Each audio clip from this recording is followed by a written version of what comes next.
Imagine for a moment that Germany had not only defeated France in 1940, but had also launched a successful invasion of Britain. Operation Sea Lion, the planned German assault across the English Channel, was never carried out in reality, but in this alternate timeline, it succeeded. The Royal Air Force failed to stop the Luftwaffe. The Royal Navy could not prevent the landings, and the German army established a foothold on British soil. London would have fallen under occupation. Winston Churchill's government would either have fled into exile or been dismantled, replaced by a collaborationist administration handpicked by Berlin.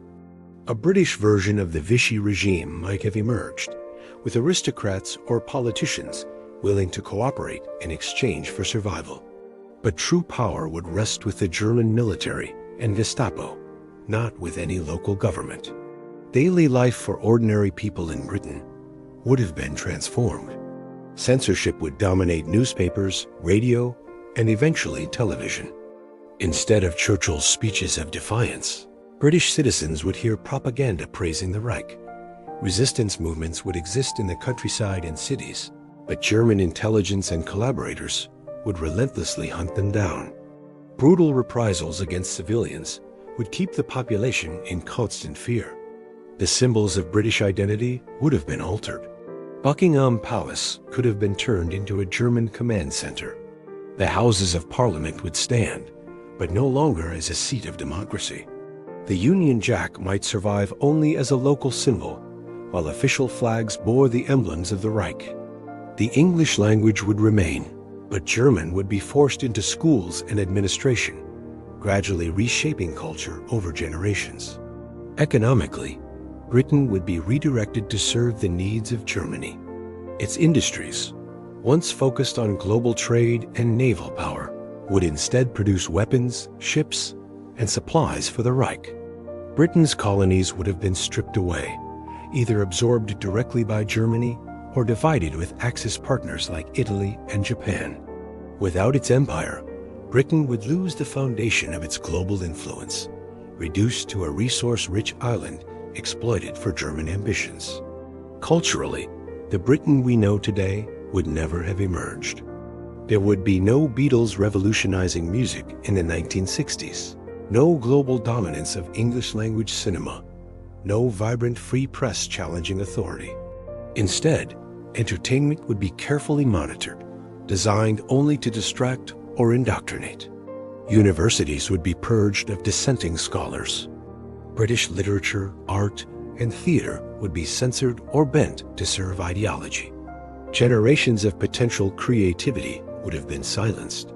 The British monarchy itself might have survived, but only as a puppet institution. The king could have been forced to endorse German rule, reduced to a powerless figurehead under occupation.